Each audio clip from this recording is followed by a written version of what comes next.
Halo Sobat saya Abraham Silaban, saya duduk bersama dengan Bung Rasman Arif Nasution, praktisi hukum. Kita sudah lihat. Siap. Bung Rasman, sehat? Terima kasih, sehat Alhamdulillah. Terima kasih sudah datang ke kediaman saya, rumah yang kecil ini. Indah. Kami juga berterima kasih sudah berterima Siap. Bung Rasman. Untuk iNews on call. Thank you, Bung Rasman. Siap. Bung Rasman, kalau kita lihat pra-peradilan Peggy Setiawan akhirnya berjalan. Dan ini adalah pertaruhan bagi Peggy Setiawan. Iya. Kemudian dirinya membuktikan bahwa ia tidak bersalah dalam kasus Peggy. Kita sudah lihat bagaimana rangkaian permohonan yang disampaikan oleh kuasa hukumnya yang mengatakan bahwa tidak ada bukti yang cukup.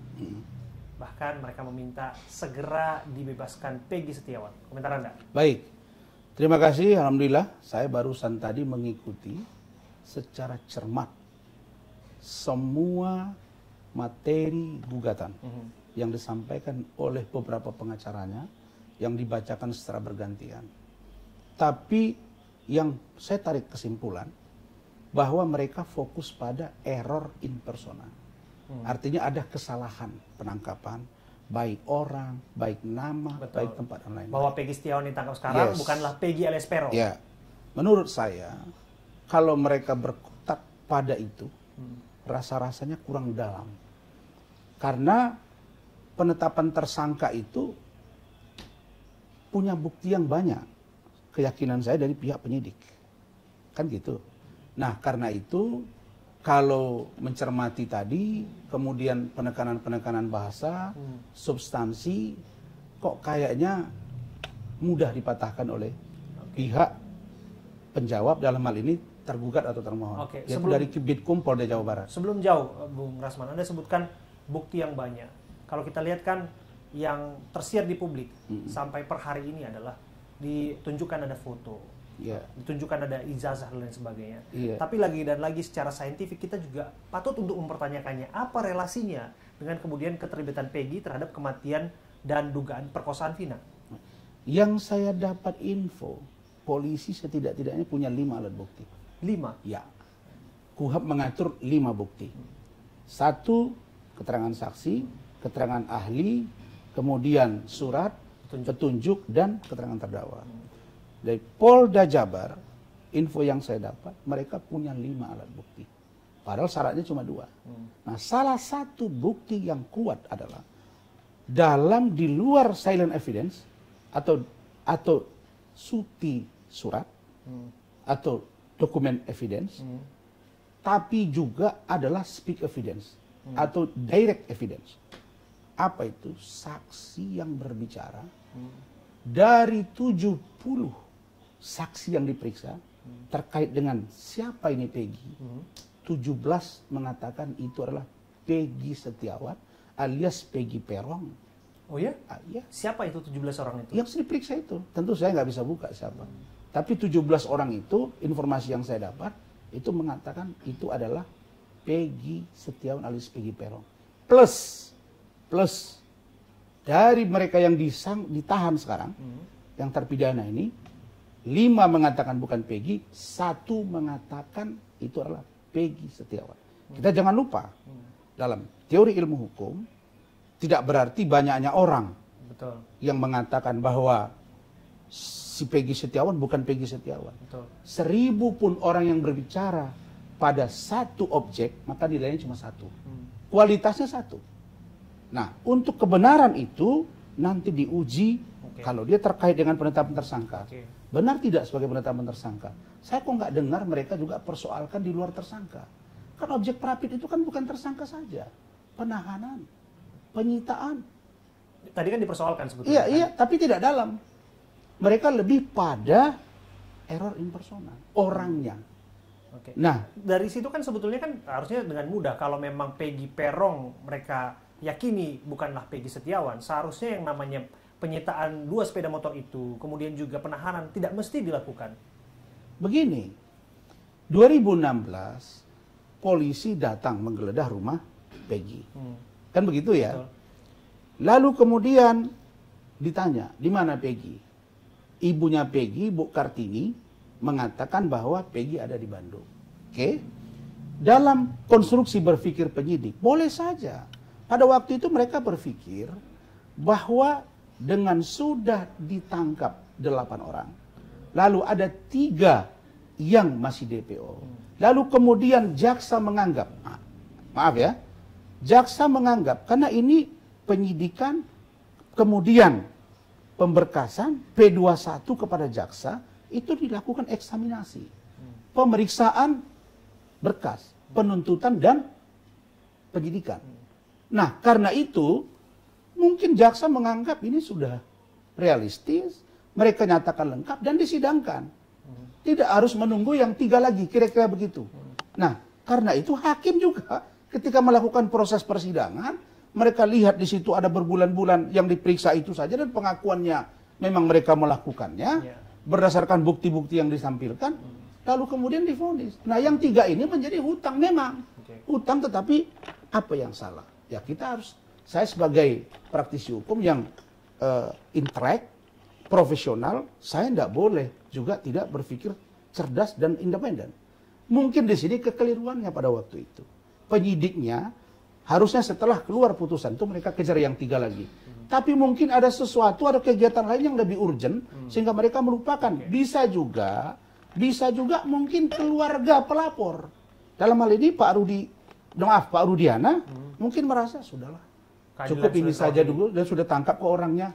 Nah, setelah muncul film baru nongol lagi, nah polisi tangkap. Kira-kira begitu. Tapi tak semerta demikian lah, apalagi Pak Rudiana kan seorang penegak hukum, seorang polisi, harusnya dia mengerti betul dalam hal ini ia dalam posisi sebagai korban, semestinya pun dia akan berjuang, bahkan menjadi pendorong lah bagi sesama aparat juga di sana untuk memastikan siapapun yang ada di sana ditangkap. Dan pertanyaan publik juga ketika disebutkan ada bukti foto, kemudian ijazah dan sebagainya, artinya bahwa dokumen tersebut sudah ada di tangan oleh penyidik. Lantas mengapa kemudian yang sudah diketahui identitasnya sekian lamanya tidak ditangkap? Begitu. Begini, itu tadi yang saya katakan. Pertama, jaksa, hakim, mereka melihat cukup, mereka sidangkan, divonis. Bisa jadi, kan saya bilang bisa jadi Pak Rudiana merasa sudahlah. Tapi kalau dalam konteks penegakan hukum, harusnya memang itu komprehensif. Yang 3 lagi itu harus dikejar. Persoalannya, Adinda, begini. Saya tanya ke penyidik, kenapa kok kalian mengkerucut ke 1 nama? Kenapa 3 jadi 1? Betul. Itu juga... Kenapa tidak dibilang yang baru kami tangkap baru 1, yang lain nyusul? Kenapa? Enggak, Bang. Kenapa? Karena kami sudah mencari data yang faktual, memverifikasi, dan kekuatan petunjuk justru datang dari mereka yang sekarang ditahan. Apa itu? Mereka yang ada di dalam, Sudirman dan lain-lain. Misalnya, mereka mengatakan, Pak, sebenarnya DPO itu bukan 3, tapi 1. Jadi dari mereka, makanya saya katakan dari awal, ini adalah tindakan berubah-ubah yang tidak konsisten oleh mereka yang menjadi tersangka dan terpidana. Sehingga penyidik menjadi ngawur. Ngawur dalam pengertian sulit untuk mencari siapa pelakunya. Karena kecerdasan penyidik, karena kecerdasan penyidik, pendalaman penyidik, mereka meyakini bahwa pelaku itu adalah Peggy, bukan yang lain. Berarti kalau kemudian berdasarkan keterangan demi keterangan itu, pasti kita bisa dengan sederhana menyimpulkan, ini tidak dilakukan, tidak dijalankan secara ilmiah dong proses investigation. Ada. Kemudian disebutkan lagi bahwa para terpidana sempat mengalami intimidasi, kekerasan dan sebagainya. Seberapa sahih kemudian apa yang disampaikan ini bisa bernilai, berbobot dalam kasus Peggy misalnya, dalam pengembangan kasus ini? Begini, itulah yang dikritisi oleh Pak Kapolri. Kenapa tidak dilakukan Scientific Crime Investigation? Ya kan? SCI. Tetapi jangan lupa, tanpa SCI pun bisa. Bahwa ada juga di situ visum. Bahwa ada juga keterangan surat, petunjuk, ada juga keterangan saksi. Data itu, saya katakan tadi, data itu cukup untuk menjadi bukti dibawa ke jaksa dan dipersidangkan. Jadi tidak menjadi hambatan. Faktor itu hanya saja untuk memperkuat supaya jangan muncul asumsi negatif seperti sekarang, harusnya itu dilakukan. Sebelum jauh soal visum et repertum, disampaikan juga dari kuasa hukum Peggy Setiawan bahwa dalam visum et repertum disebutkan bahwa ada luka-luka yang dialami oleh korban anak Vina, kemudian juga ada temuan, mohon maaf ya, sperma di dalam kemaluannya. Tapi di sana tidak disebutkan adanya identitas dari Peggy Setiawan, yang mana disebutkan Peggy Setiawan juga turut melakukan kekerasan, bahkan diduga melakukan perkosaan terhadap korban anak Vina. Apakah kemudian hal itu tidak cukup menguatkan publik bahwa jangan-jangan benar ini bahwa Peggy Setiawan bukanlah Peggy Peron? Enggak, kan sudah saya katakan tadi. 17 orang yang diperiksa jadi yang 70 orang itu, 17 mengatakan Peggy Setiawan. Berarti hanya berdasar kesaksian? Berarti. Tidak. Visum et repertum tidak begini. Itulah yang diterangkan Pak Suroto klien saya. Apa itu? Pertama, dulu kan berubah-ubah ini TKP-nya. Fakta yang sebenarnya 3 TKP. TKP pertama sebelum flyover. Persis di ingin pendakian, mau pendakian. Yang kedua kebun kosong, depan SMP 11. Yang ketiga di tengah flyover. Okay. Orang pertama yang menemukan Vina dan Eki adalah Pak Suroto. Saat itu dia sedang nongkrong di Polsek Talun bersama 2 orang polisi. Saya tanya, Pak, yang Bapak lihat apa? Saya lihat mukanya berdarah. Tidak dikenalin lagi wajahnya si Eki. Sedangkan si Vina masih minta tolong. Lalu saya tanya, apa yang terjadi dengan fisik dia? Pak, celananya, Pak. Celana dalamnya itu molor.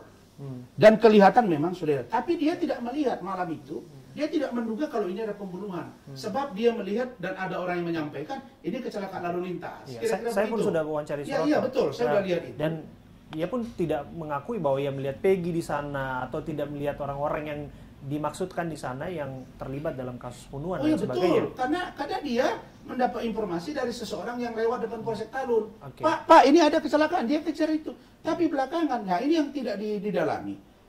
Setelah ditetapkan tersangka, ketika dilakukan rekonstruksi, maka 2 penyidik Polda Jabar, 2 penyidik dari polisi, ditambah dengan 3 pelaku, bersama dengan Pak Suroto menunjukkan TKP. Dan ditunjukkan mereka benar. Pertama mereka di awal, sebelum flyover, kemudian mereka kebun kosong, kemudian di tengah flyover. Apa keterangan yang diambil dari situ? Bahwa apa yang hasil dari visum et repertum itu sesuai. Apa yang sesuai? Ada pukulan benda tumpul terhadap fisik Eki dan Vina. Apa itu? Ketika mereka melakukan cek TKP, rekonstruksi, 3 pelaku menunjukkan, ini baloknya, Pak. Ini baloknya, ini yang kami lakukan. Sedangkan benda tajam, bisa saja mereka sudah sembunyikan. Tapi ingat, mengenai keterlibatan Peggy, apa yang disampaikan Suroto kan tak serta-merta kemudian membuktikan keterlibatan Peggy di dalam kasus ini, Bang Rasman. Dia tidak mengatakan memang tentang Peggy. Tapi saksi yang lain, yang terutama mereka yang sudah mendekam sekarang, mengatakan itu, termasuk 1 orang mengatakan itu adalah Peggy. Ketika diperiksa, para saksi-saksi yang 70 orang, mereka mengatakan itu adalah Peggy Setiawan. Itu dari keterangan yang itu. Sekarang keterangan surat. Apa itu yang paling serius? Bahwa saya menduga orang tua Peggy ikut terlibat dalam pelarian Peggy. Apa yang menjadi konteks? 1. Peggy Setiawan ketika berada di Bandung, namanya berubah menjadi Robi. Oke, ini dari saya loh, pertama kali mengeluarkan ini. Yang kedua, saudara Rudi Irawan, ayahnya Peggy, ketika berada di Bandung namanya Rudi Irawan. Ketika di Cirebon, ketika sampai di Bandung, dia berganti nama menjadi Ahmad Saprudi. Dia merubah kakak. Alasannya karena menikah lagi. Dari keterangan dia saja, Dinda, saya tampil salah satu TV swasta pada saat itu, kakaknya Peggy yang bernama Lucy itu mengatakan bahwa karena ibu tirinya tidak suka ada anak.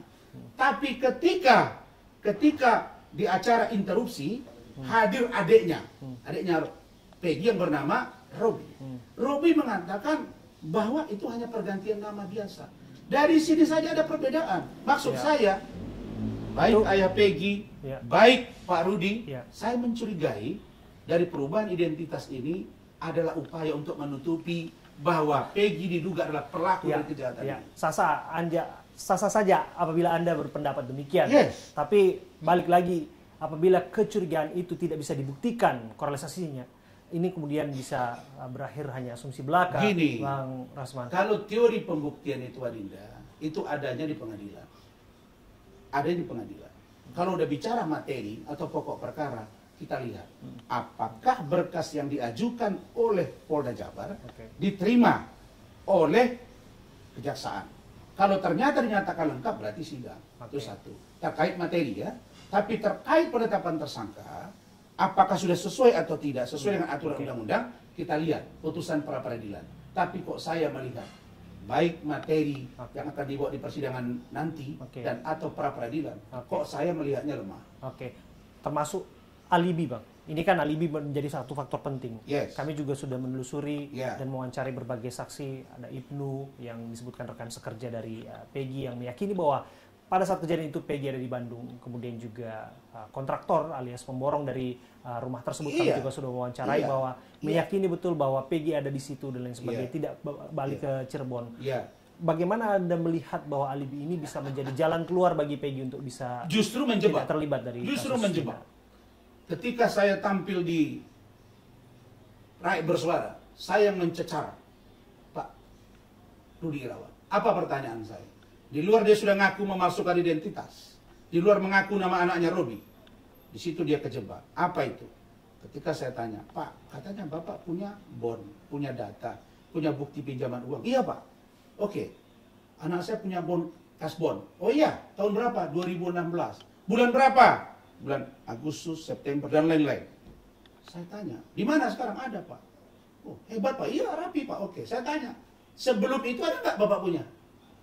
2015, 2016, 2017, mana? Kok hanya itu yang Anda simpan? Loh, dia nggak bisa jawab. Artinya, sudah diduga ada desain. Satu lagi. Terus saya tanya, siapa yang simpan kasbonnya? Kami Pak. Sekarang saya tanya Adinda. Saya ini membangun rumah.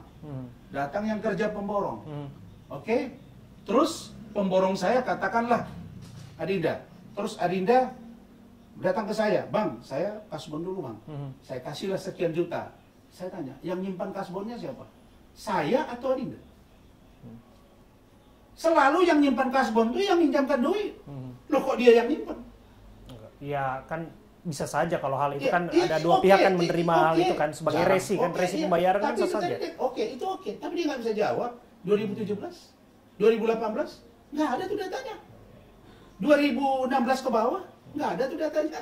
Jadi terpatahkan di situ dia. Makanya saya katakan ini adalah petunjuk. Petunjuk. Untuk Peggy Bang. Menurut Anda akan seperti apa upaya pertaruhan Peggy dalam kasus Vina untuk membuktikan bahwa dirinya tidak terlibat dalam apa yang dituduhkan? Kalau Peggy memang, saya lihat sudah upaya maksimal. Mereka sudah lakukan apapun, termasuk minta dukungan, pasang baliho, tanda tangan. Nah, kemudian sudah bontok opini. Saya pikir dia tidak pernah minta dukungan sih Bang. Orang secara sukarela berbondong-bondong untuk memberikan kuasa secara gratis. Ya kalau menurut saya, dukungan publik, netizen dan lain sebagainya itu sah-sah saja. Tapi saya hanya minta kita tetap patuh pada KUHP. Kita tetap patuh pada aturan. Sekarang teori pembuktian, kalau tersangkanya tidak benar menurut kuasa hukumnya, silakan ajukan pra-peradilan. Tunggu. Kalau ternyata ditolak, lanjut ke pengadilan. Nanti hakim akan memutuskan. Tapi kalau versi saya yakin Peggy bersalah dan dihukum. Itu keyakinan saya. Tentu dalam frame presumption of innocence. Kenapa? Karena saya banyak mendalami perkara ini. Tapi saya nggak bisa buka semua. Berarti Abang meyakini bahwa pra-peradilan yang diajukan oleh Peggy akan berakhir anti klimaks bagi dirinya? Ya. Dan perkara ini akan berhenti sampai Peggy. Tidak ada dua lagi. Itu perhitungan saya. Saya tidak mau menuduh ya, tapi keyakinan saya. Karena ini pertaruhan juga buat saya, Dinda.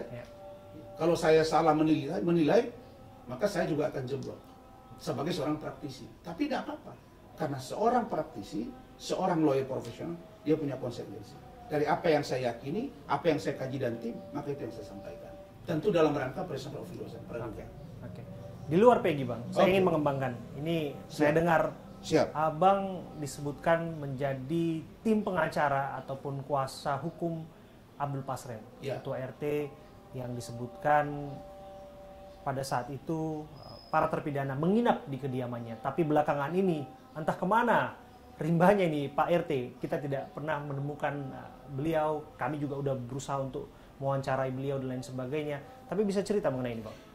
Bukan saja Pak Pasren, bukan saja Pak Kahfi adanya yang susah ditemui, Pak Rudiana juga susah ditemui. Betul. Pertanyaannya, kemana mereka? Saya jawab, Pak Pasren dan Pak Kahfi ada di Cirebon.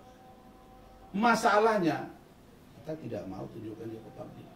Karena itulah saya, sebagai lawyernya, saya lebih memilih di luar. Biar teman-teman yang di dalam untuk bantu Pasren. Kenapa? Karena sekarang banyak upaya-upaya, banyak usaha-usaha orang-orang tertentu, oknum-oknum tertentu yang coba mempengaruhi para saksi. Termasuk Pak Pasren itu, termasuk Pak Suroto juga didekat-dekati. Tapi kita sudah kunci, Bapak kalau kasih kuasa ke kita tidak boleh dicabut loh. Karena kita bertaruh ini untuk bagaimana hukum berjalan dengan tepat. Jadi terhadap Pak Pasren, terhadap Saudara Kahfi, semuanya jalan baik saja dan tidak ada masalah. Masa dengan spanduk, dengan baliho, dengan poster demo, minta Pasren kau di mana ini? Nggak ada hubungannya, nggak berkualitas untuk kesaksian dan nggak akan ngaruh. Kenapa? Karena keterangan itu adanya di pengadilan. Dan kalau Anda tekan, justru itu salah. Kenapa Anda menekan saksi? Nah, kan gitu. Justru kalau bisa kita gunakan logika terbalik, kalaulah dirasa yang bersangkutan benar, mengapa harus menyembunyikan diri? Mengapa tidak harus keluar kepada publik dan menceritakan apa yang sebenar-benarnya? Inilah fenomena yang berubah sejak zaman modern, terutama tentang media sosial. Jangankan Pak Pasren, jangankan Kahfi, jangankan Pak Suroto, Yosi Ahdian yang jelas dia pengacaranya saja dibilang nggak pengacara. Jangankan dia, saya saja dibully. Konteks kekinian adalah penghakiman orang versi media dan masyarakat sangat berpengaruh pada fisik dan pikiran orang. Jadi Anda ingin mengatakan Pak Pasren tidak muncul karena dia tidak mau dibully? Yes, tidak ingin ada dapat tekanan. Karena dia tidak kuat mentalnya seperti kita. Kalau kita mau tiap hari nggak ada masalah. Karena itulah fenomena. Tapi yang harus saya katakan, apapun tekanan media sosial, apakah tekanan netizen atau orang di luar sana, tidak pernah merubah KUHP dan tidak akan pernah merubah pendirian para penyidik. Dan itu yang saya minta. Hukum, rule of law, equal terhadap semua. Abang seorang praktisi hukum, seorang lawyer, yes. Dan itu merupakan entitas penegak hukum, kan? Yes. Yang saya yakin betul, kalaulah memang ada sumbangsi di dalamnya untuk menegakkan kebenaran dan keadilan, harus dilakukan dan wajib dilakukan itu.